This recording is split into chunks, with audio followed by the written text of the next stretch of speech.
यह कहानी लेखक और अनुवादक की अनुमति से YouTube पर प्रकाशित की जा रही है। लेखक और अनुवादक के ईमेल एड्रेस और घर के एड्रेस नीचे डिस्क्रिप्शन में मिल जाएंगे।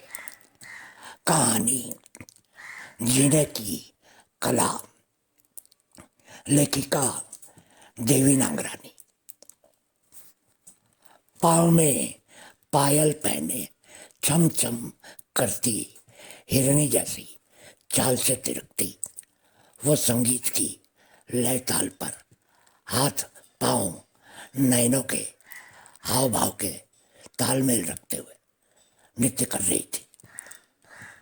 नृत्य समाप्त होते ही देर तक हॉल में तालियों की गूंज सुनाई देती रही और उन तालियों की गड़गड़ाहटों के बीच बीच एक आवाज और सुनाई दे रही थी, निरंतर गूंजती, एक सुर एक लय ताल में। वो थी वंस मोर वंस मोर। और ये आवाज आते आते अचानक बंद हो गई, जैसे स्पीड में चलती हुई गाड़ी को अचानक ब्रेक लग गया। नृत्य समाप्त होने पर स्टेज का पर्दा जो नीचे गिरा था एक बार फिर उठा और दर्शकों की आंखें स्टेज पर जाकर रुक गई। हजार दिलों की धड़कन उनकी मनपसंद कलाकार नृत्य जगत की मयूरी पूर्णिमा उनके सामने खड़ी थी। पर ये क्या, उसका रंग रूप क्यों उड़ा हुआ है?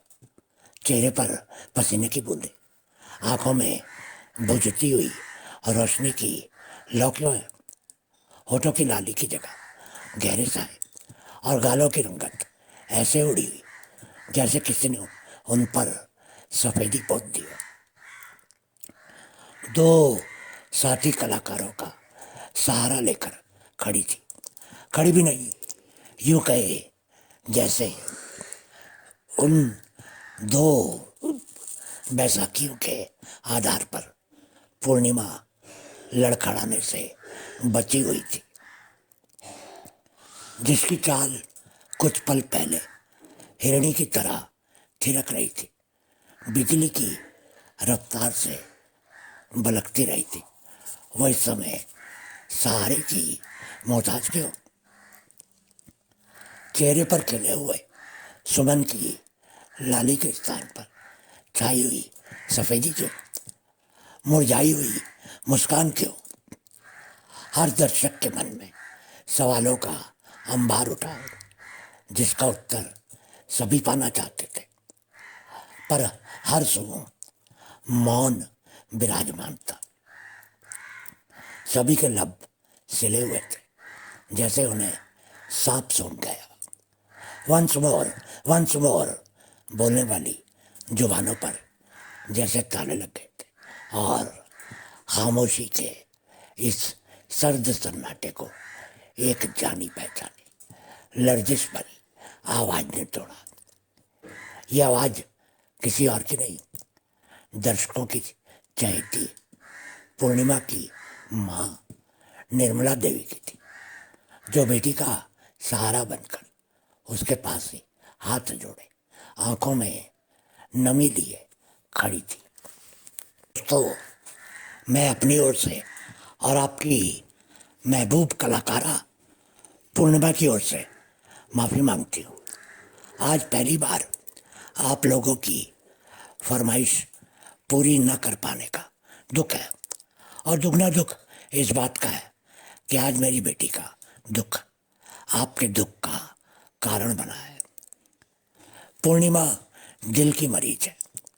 दिल के दौरे ने अभी अभी दस्तक देकर उसे हमारे सामने इस हाल में खड़ा कर दिया है।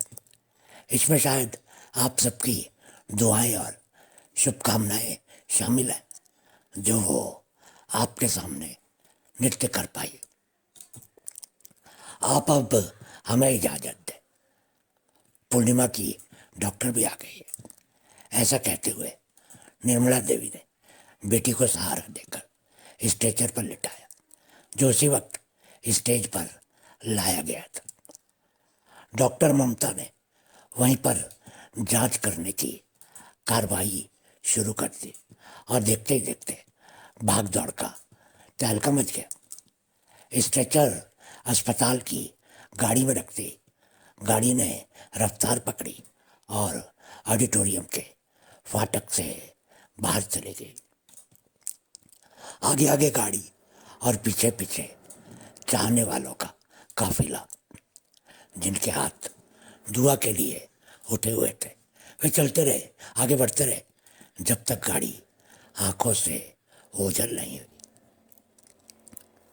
बिना होठ हिलाई की गई प्रार्थना हारे हुए इंसान का एकमात्र सहारा होती है।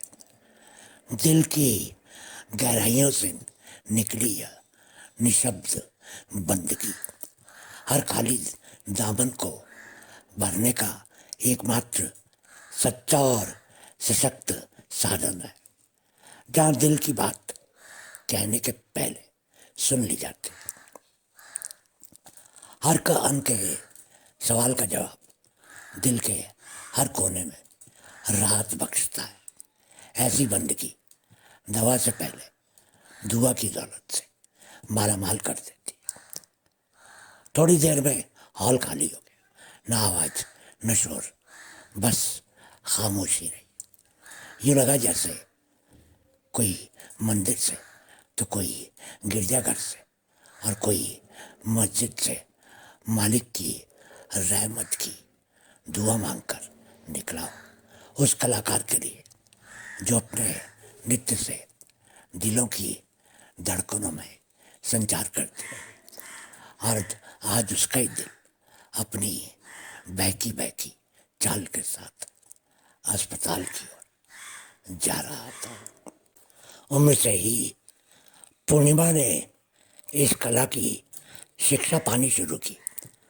गाना और नाचना दोनों साथ साथ चलते रहे, पर जल्दी उसे गाने की इच्छा को त्यागना पड़ा, क्योंकि गाते समय सांस रोककर सुर लगाने में दुश्वारी पैदा हो रही थी और संगीत बिना रियाज के कहाँ पूर्ण होता है।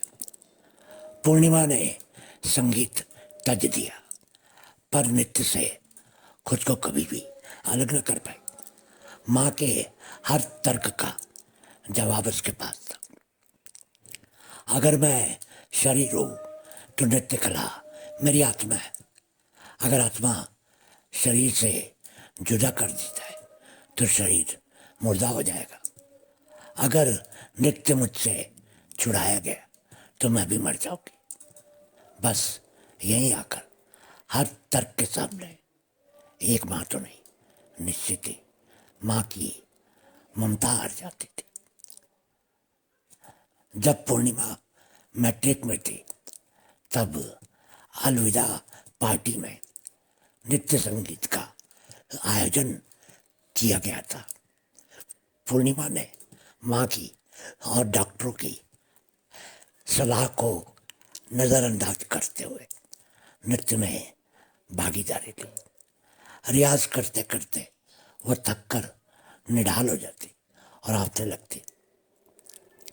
जैसे प्यार और जंग में सब उचित होता है, उसी प्रकार पूर्णिमा को भी लगा कि जीवन के साथ जुड़ी है मौत की छाया भी उसके साथ साथ रहेगी, जब तक उसके जीवन की सांसें सलामत है। जीवन जीना भी तो जंग है और निरंतर जूझते रहना एक संघर्ष की तरह, जिसका सामना करना जंगे मैदान में हो या सुविधाओं के सेज पर। इसी तर्क से वो खुद को माँ को तसल्ली दिया करती थी। इस संघर्ष की राह पर कभी पैदल चलकर, कभी दौड़ते, कभी हंसते नाचते, कभी स्ट्रेचर पर लेटे, वो अपने इस इकलौते शौक को संघर्ष का एक हिस्सा मानकर बड़े साहस के साथ आगे बढ़ती। उसके इस जुनून की बेइंतहाई पर इलाज करने वाले डॉक्टर भी हैरान हुआ करते। डॉक्टर ममता अक्सर पूर्णिमा और उसकी माँ निर्मला देवी के साथ प्रोग्राम के दौरे में भी शामिल रहती थी। क्या जाने कब किस दुविधाजनक स्थिति में उसकी ज़रूरत पड़ जाए।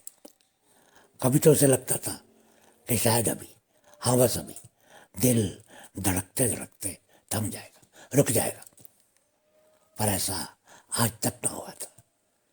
पूर्णिमा का शरीर रूपी तन, मन मयूर रूपी आत्मा एक लय, एक ताल पर, जिंदगी के सुर ताल पर नृत्य करते, सांसों का साथ निभाते। आत्मा भी कभी मरती है, अगर नहीं तो उसका आवरण बना शरीर, जिसमें ऐसी आत्मा वास करती है जो सांसों के सांस पर रक्त करती है, हर पल हर क्षण, दिन रात, आदि जुगात से कैसे कुमला सकता है। पूर्णिमा की ऐसी बातें सुनकर डॉक्टर भी हैरान हो जाते थे। जब वह दलीलों के तौर पर अपनी चाहत को जिंदा रखने के लिए पेशकश करती, ऐसे मौक़ों पर वे मुस्कुराते हुए बाहर आते, निर्मला देवी को आश्वासन देकर उसे पूर्णिमा के होश में आने का इंतज़ार करने को कहते। वो सिर्फ माँ थी, माँ जो अपनी ममता के आगे बेबस, कमज़ोर थी, कुछ ना कर पाने की बेबसी के सिवा। एक काम जो वो निष्ठा से किया करती, वो है पूर्णिमा के आसपास रहते हुए उसके होश में आने का इंतज़ार करना। वो जानती थी कि बेटी जब जब ज़्यादा वक्त नाचेगी, उसे फिर इस दौर से गुजरना होगा, पीड़ा को भोगना होगा, उन पलों को जीना होगा। यही नीति है। मैडम, आप मरीज से मिल सकती हैं, ये नर्स की आवाज़ थी। निर्मला देवी ने कमरे के भीतर आकर बेटी के चेहरे पर एक नूर देखा।